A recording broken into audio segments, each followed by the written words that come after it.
that time of year, goal setting time, the time when I set up all of these expectations for myself.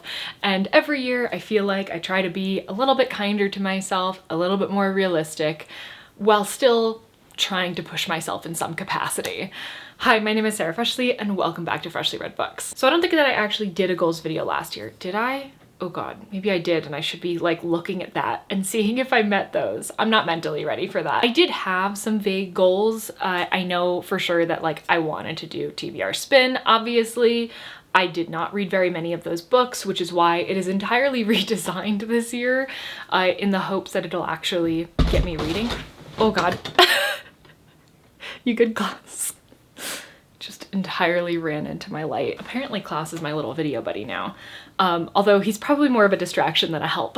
As a quick promo, if you don't know what TBR Spin is, it's a reading challenge where you pick 12 books at the beginning of the year, and then every month we spin a wheel that leads us to a prompt, and using that prompt we pick a book from the stack. So this year I'm doing it in live streams where I'm doing like the spin in the live stream, and then we do some reading sprints where we're able to kind of get started on our books, or you can read whatever you want, or you can do whatever you want during reading sprints. Personally, I love reading sprints. I go to Gavin's all the time. I feel like his are the ones that I'm like most often in, but it's a great way to make sure that I am like starting the TBR Spin book, because oftentimes what I found was I was so focused on what I was going to be reading for like the next couple of books that when I spun the wheel for TBR Spin, I was like, cool, that's my book. And then I would put it on the shelf, be like, I'll get to it once I'm done with these other books. And then I just wouldn't get to it. So this year doing it this way, I think is really going to work. We've already had the first live stream for January. If you weren't there, totally fine. You can still jump in. You can read a January book, but also you can jump in at any point of the year, just as long as you have a stack that's equal to the number of months that are left in the year. So yeah,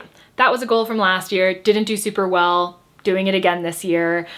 Very excited about the changes. My January pick was The Lincoln Highway by Amor Towles, which I have put off for a long time, but I have finally now have a reason to read it. I had to on stream, and it really helped because I do love it already. I'm only like 100 pages in, but I'm absolutely loving it. I don't say that because I thought that I wouldn't like it. It's just that the other two Amor Towles books that I had read, his other two novels, are favorites of mine of all time. And so there was like a weird amount of pressure like built up in my own head about reading The Lincoln Highway. But now I'm reading it, I'm so happy, and this is exactly what TBR Spin is for.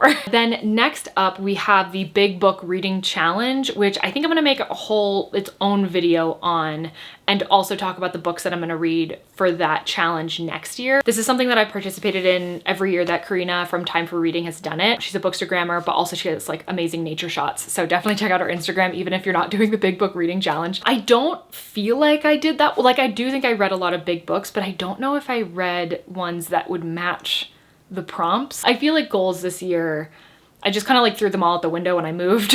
And now I'm like just now feeling like I can get back into setting goals and actually meeting them. So that for sure was another goal, because it's a goal of mine every year is doing that challenge. But this year I decided to join in on something that I've been watching for a while on Leanne from Literary Diversions. I feel like I talk about her channel a lot because I'm doing the Fits Along on her channel. And even though I'm like always behind, I'm always talking about her channel because like that's why I'm reading the books. But it does make sense because she is one of my favorite booktube channels. So of course I would talk about her all the time. So she does this book bingo. It's called Book Bingo from Hell. And she's done this for the past 2 years. This is the 3rd year. And basically it's like this bingo board that has different goals that you can like try to meet on your shelves. You can use it as like making bingos and then getting like prizes or some incentive out of getting a bingo, but I mostly watch for just seeing those numbers climb up. It seems like that's what Leanne most likes about it, and I think that's what I would most like about it, because I feel like typically the reward for doing any bookish challenge is to buy more books, but considering the whole point is to like reduce your own TBR and like the things you're in the middle of, series and otherwise, I feel like it kind of defeats the purpose of doing that. So I have an idea, which I'll get to once I go through all the goals for like a prize. But just so you know, it is a bingo board, but you don't necessarily need to like get bingos and everything. My goal will be to block out every square if I can. So I'm gonna shift over to the left here so that I can put the bingo board here. First of all, love the design for this year. And we're gonna go through what are in each of my squares. Some of these are very similar, if not the same as Leanne's, but there are 3 squares that I'm changing up just to fit for me personally. So the first square is 10 classics. I think that this is going to be doable for me. I tend to read I don't know how many classics, maybe like 5 a year, but I definitely could read more. And also it's been more of a focus of mine, but this is also gonna like match up with one of the other prompts that's on the board quite nicely. So I think it'll be okay. The next square is the one I'm the most terrified about, which is to read 60% of my 2025 purchases. It's tough for me because like I don't know what's an unrealistic percentage of me, like for me to read. I think I might have talked about this last year though, that I was like interested in thinking about this, but then I didn't like at all. But I want to make sure that for the books that I'm purchasing, that I am like actually reading them. And I'm gonna limit it to the books that I actually buy, because I do get some books sent to me, and I do get books from like the little library in my neighborhood and things like that. And I don't want to count those in it because I think that that would be unrealistic. I don't know, maybe I'll count the ones from publishers. I haven't decided yet. I think just purchases, but I might also keep track of the number, including books that are sent to me, and just to see where that's at. But right now I'm committing to any books that I purchase, I have to read 60% of them by the end of the year. I feel like this is a good way to make sure that like I'm giving myself time to read the books I'm more excited about reading. And also the chances are if my books sit on my shelf for over a year, my tastes might start changing. I might not want to read them anymore. Like there's a lot that could happen that would lead me to not read those books. And so I want to be like more intentional with my buying and with my reading. And then the next square is the 10 from the series tracker. So Leanne has a series tracker that she works her way through. I have my own series tracker. So this is just 10 books that are included on the series tracker in general. So I'm going to count any books from a series that I read unless they're the first book in a series, because obviously that is adding a book or adding a series onto my tracker, and I don't think that that should count. The next square is 10 nonfiction books. I don't know how many nonfictions I read this year or last year. I feel like it probably wasn't 10, maybe like 5. I'll put the number here. I'll look it up on Storygraph and put up what my last year's numbers were. But I do think that I could read 10. And also I'm more interested in reading some nonfiction than I have been in the past. And I feel like I just like never really prioritize it. So I'm gonna try to prioritize it. The next square, so this one is one that I entirely created myself because it just didn't work with what Leanne had in the middle square, which is for me to read any books that I purchased prior to 2021, which I believe is only books that I purchased in 2020. I don't think I have any books that are older than that. I organize my TBR on my bookshelf, which we're only not in front of right now because it's a mess. I organize the TBR there by when I got the book. So that I know I can visually see which books have been on there the longest. And I also put like a little sticky note where each year is, so I can like just look at it and see like, oh, these books are the books I have left that I purchased in 2020, and these are the books I have left from 2021. And I think it would be cool to maybe every year kind of address the earliest year in it. And then maybe by doing that, and then also just reading my TBR more in general, I'm hoping that'll like help me get rid of like the oldest books and really just like focus more later on.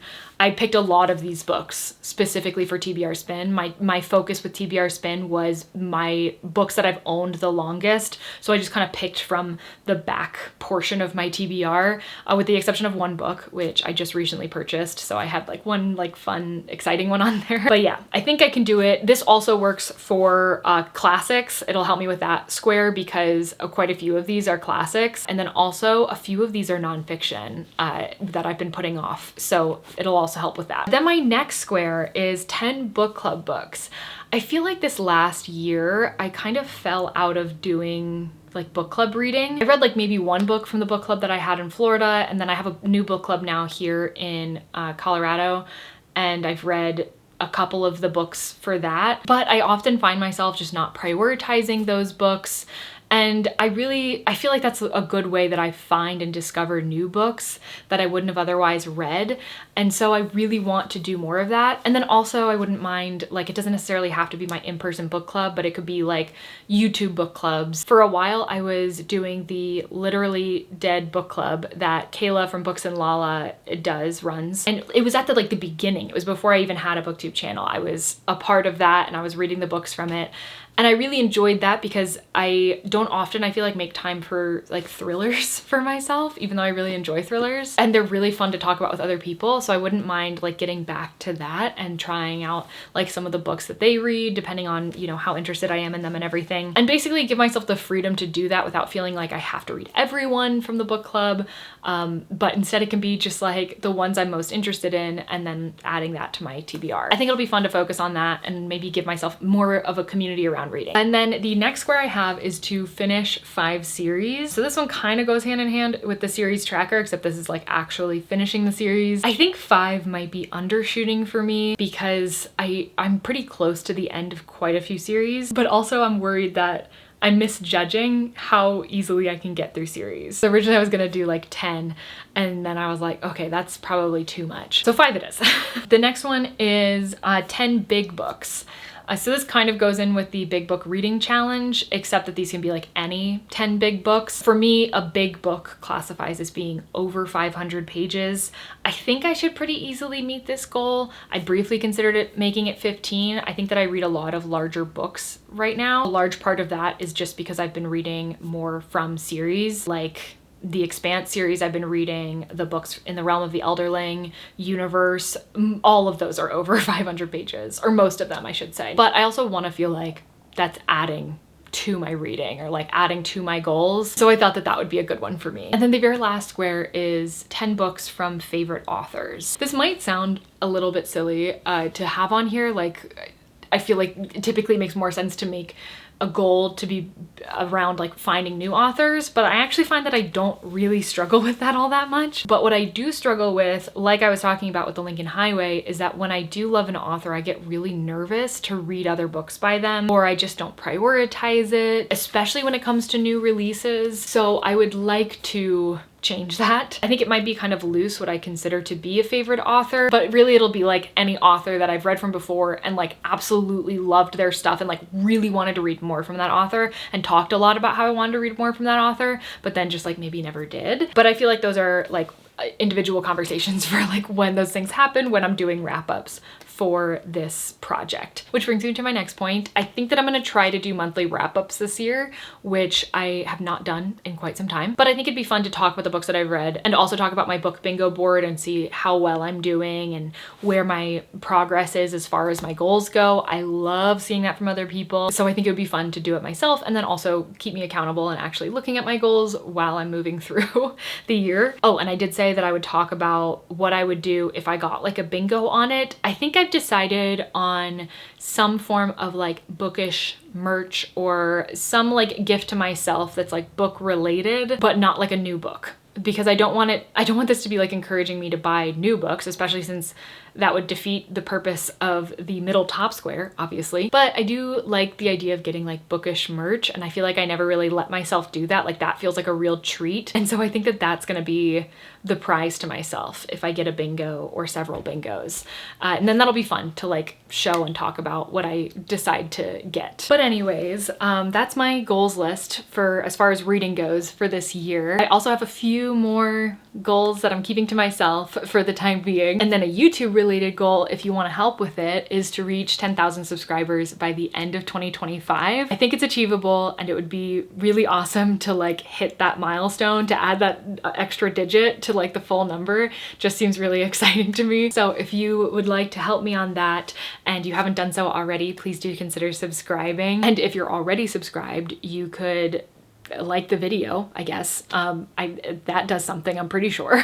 But other than that, if you want to comment and let me know what your goal is for this year. Do you have like a number of books that you want to read for the year? Oh, I didn't even say if I have one. Do I have one? I got to 58 books last year. Maybe I'll make my goal 60 this year, which is typically quite, like last year was a really low reading year for me. Typically I read like 80-ish books, but I think that maybe I'll make my goal 60 this year just because honestly I feel like it's a super arbitrary goal that doesn't matter, and I never want it to dissuade me from reading like larger books, and I feel like sometimes that's what that goal does, but I do recognize that it is kind of fun to do that. So I will still set one on Storygraph. I think I'll just go with 60 because I feel like that's a very achievable number for me. But if you have a goal for like how many books you want to read this year or what kinds of books you want to read this year or anything at all, please do let me know in the comments. And other than that, I will see you in the next video.